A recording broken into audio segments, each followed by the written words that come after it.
Shri Sharad Pawar ji, Shri Ghulam Nabi Azad ji, Dr. Murali, Mrs. Kiran Mazumdar-Shaw, Stephen Burrell, ladies and gentlemen, friends, I hope that covers everybody. It's really a great pleasure to be with you on the 10th anniversary of ABLE.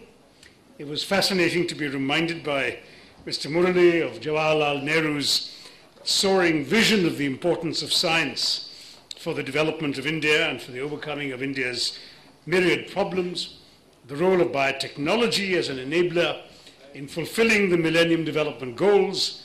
I was present at the United Nations when those goals were adopted, and I think many of us could not have foreseen how biotechnology would make the advances it's made.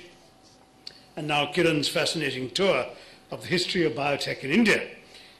So it is really a privilege then to share a few modest thoughts about biotechnology and the challenges and opportunities it presents for us in the human resources business.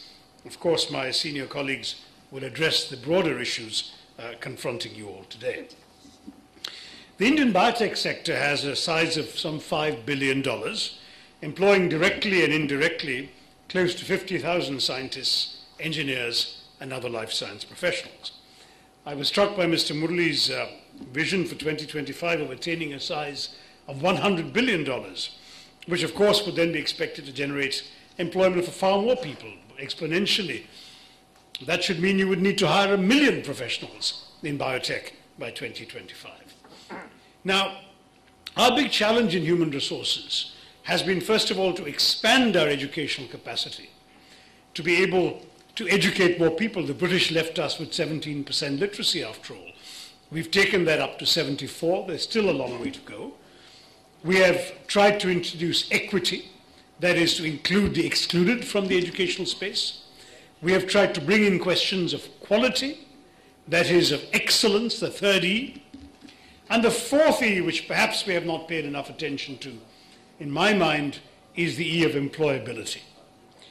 How do we ensure that we are producing people out of our educational system who are employable in the new professions of the 21st century and who can seize the opportunity, who have the learning and the training to seize the opportunities that 21st century India offers them?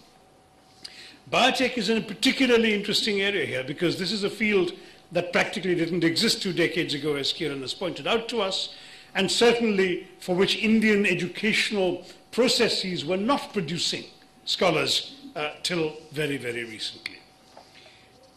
Having now heard about the growth and expectations for growth of your sector, I'm convinced that my department has a challenging task ahead. This is a knowledge-driven sector. It will require a distinctive approach. And generally, new technologies, new schools of knowledge always bring with them a host of issues that prompt some degree of anxiety. This has been true ever since the world was hypothesized as being round rather than flat. The same reaction was witnessed when Darwin proposed that humans may have evolved from apes. So when biotechnology suddenly bursts onto the field of scientific education, our schools have a challenge in teaching biotechnology as part of the regular curriculum. One needs a practical hands-on component, for one thing. Unless school education becomes more contemporary in catching up with biotech, unless innovative teaching methods and tools are used, a sudden exposure to any new cutting-edge technology can be frightening. Science education in any case needs to become more interesting. Otherwise, it could easily lose the students who need to come to it. And of course, what Jawaharlal Nehru used to speak of as the need for a scientific temper to be inculcated in our society means that civil society has to be aware of the challenges and opportunities in biotech. If you really want to hire 1 million people by 2025, then you really need to educate 1 million people who are in school today to be ready and equipped to take on those opportunities 12 years from now. The current college curriculum is also geared more towards general science at the undergraduate and then of course it gets more specific at the postgraduate levels. But I don't think, from my limited conversations with friends like Kiran and other captains of your of industries relying on science, that our scientific graduates are necessarily industry ready. With a knowledge and skill-based industry like the biotech industry, we do have a huge amount of challenges to focus on. Certainly Ghulam Nabi Ji is bound to be talking about our role in the manufacturing of drugs, generic drugs, for which we are one of the largest suppliers of medicines in the world. Indian pharmaceutical manufacturers are supplying 20% of global generics at affordable prices, and these are benefiting people all over the world, not just in our country. In fact, I'm told in the US that 75% of American drug prescriptions are for generic drugs. And obviously, Indian-made drugs have a significant share of that market. You go to a supermarket chain like CVS or Walgreens or Duane Reade, it's their brands on the bottle, but inside is a product that was devised and made in India. Biosimilars, that Kiran has already mentioned, the generic versions of biological medicines are crucial to provide access for important life-saving biologic drugs in most developing countries like India. And that, of course, requires different manufacturing processes and therefore a much higher skill set, because the direct end product is for human use, and we need to create people who can work in that field.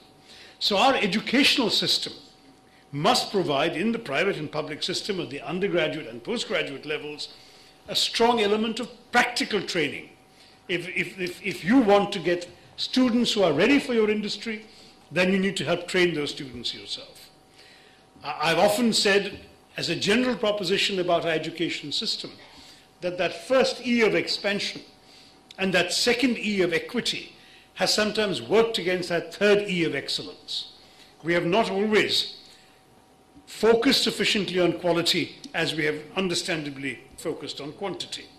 So I would urge the captains of the biotech industry present here today, the members of ABLE, that industry should partner with government, both the central government and the state government, to identify the skills you need, the content you wish our education institutions to give the students, the practical knowledge that you want the students to have, and then you help our institutions devise the right curriculum, help guide our teachers so they know what and how to teach, so that the graduates who come out of our programs are ready to work with you in a useful way. I was very interested to hear about the biotech finishing schools in Karnataka, put together by the IT, BT and S&T department of the government of Karnataka, in which I believe ABLE has been involved. 6 in Bangalore, 6 in other schools in other parts. This is the kind of model that could very interestingly be replicated in other states.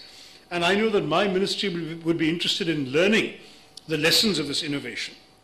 I believe that at the BioInvest conference you're holding tomorrow, the secretary from Karnataka, principal secretary, will explain the concept and the results achieved. And if other states can emulate this model, we will have something really worth doing. Now, there are several good institutions in the private and public sector, under various ministries, in the public sector or the private sector on their own, which are offering biotech education at various levels, and keeping in demand the need for trained manpower in specific areas, as well as the regional aspirations across our country. The Department of Biotechnology has actually approved more than 70 MSc level programs in over 70 universities in various aspects of biotechnology: general, medical, agricultural, marine, veterinary, industrial, and pharmaceutical biotechnology. The department is also considering initiating new programs in food and nutrition, clinical pharmacology and product development, bioinstruments and biomedical standards, bioenterprise management and funding, and so on. For the undergraduate level, a scheme of star colleges has been introduced by the Department of Biotechnology in various states that rightly emphasizes the practical training aspect I talked about. This is currently applicable to government colleges, and it should well be offered to private institutions as well. India, we all know, has excellent IT skills and infrastructure, so there's no major problems in connectivity or information management. The biotech sector could leverage this asset. The IT industry has done very well and is going strong. It's got annual exports about $100 billion US, whereas at the beginning they too must have faced a dearth of manpower. And then our young people started taking more courses in computer science and became ready for the IT industry. So my argument would be that if biotech wants to join the $100 billion club, you too will need to develop a talent pool that enables the 30% compound annual growth you will need to grow from now to 2025. Now, we are in the first half of the decade of innovation. There's plenty of time to achieve the creation of a bioeconomy, but the biotech industry needs to move quickly. Able has been informing me that currently of the 900-odd drugs being marketed, less than a handful have been discovered with Indian involvement. We heard Kiran telling us that 1 out of every 3 vaccines is made in India, and Mr. Bagul tells me the actual figure is 60%, not 33%, of all the vaccines in the world. So we are looking at some interesting innovation patterns in this country. In the US, they've been releasing 25 new drugs a year, each year for the past decade. So we can move forward in all of this if research takes place in our universities. We need to create a mission to develop human resources for the whole chain, developing from discovery to product development, focusing on all the subsectors, including, of course, agriculture and food, which Sharad Pawarji will tell us about, health, bioenergy, industrial, and others. And we should probably turn to some of the Indians working abroad, ask them to come back and help us. Our ministry is quite willing to offer the appropriate incentives and schemes. Create high-quality curricula, fine-tuned to global requirements, produce a skilled workforce that can fit in anywhere, imitate, in other words, what IT did. If IT can serve as a good example for us, where internationally the space is dominated by Indians, why can't we imagine a world where tomorrow biotech does the same? I remember when I went to graduate school in America in the 70s, the cliche about India was half-naked fakirs lying on beds of nails. Right? The stereotypes, poverty, begging bowl, at best Maharajas on elephants. Today the cliche in the same Western countries is that every Indian must be a computer geek, must be a software wizard. I had a friend of mine who, like me, did history in college, who was accosted by a perspiring European at an airport saying, you're Indian, can you help me fix my laptop? If we get it right, by 2025, the equivalent will be people saying, you're Indian, what's the latest biotech invention you're working on?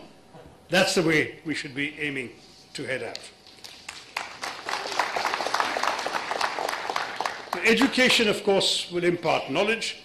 Transforming education into business applications requires aptitude and attitude. It's not necessary that all graduates will seek employment. Many will become entrepreneurs. Kiran is a trailblazer in that regard. Obviously, as she herself implied with a history story, biotech is a field where there's plenty of room for entrepreneurship. So let's give students the opportunities to learn, to work for your companies, and to challenge your companies as well. Many government departments have enabled biotech parks, science parks, incubators, giving entrepreneurs facilities. The Department of Biotechnology runs several schemes like the Biotech Entrepreneurship Students Team, and so on. And there's also the National Students Life Science Entrepreneur Workshops in partnership with ABLE, where college students are trained. So a lot more needs to be done. You've got the germs of the idea, replicate it, spread it through the country. So I would urge and invite all of you from the biotech industry, discuss and exchange ideas with the central and state governments. Take this forward as a mission so that reaching your goals may be quicker. This can be a partnership. We must place the creation of highly skilled human resources for the bioeconomy enterprise of India as a critical agenda for the nation. This is the enterprise that can help empower us and fulfill that soaring vision of Jawaharlal Nehru that your president reminded us of today. It is fully time that we redeem his pledge. Thank you and Jai.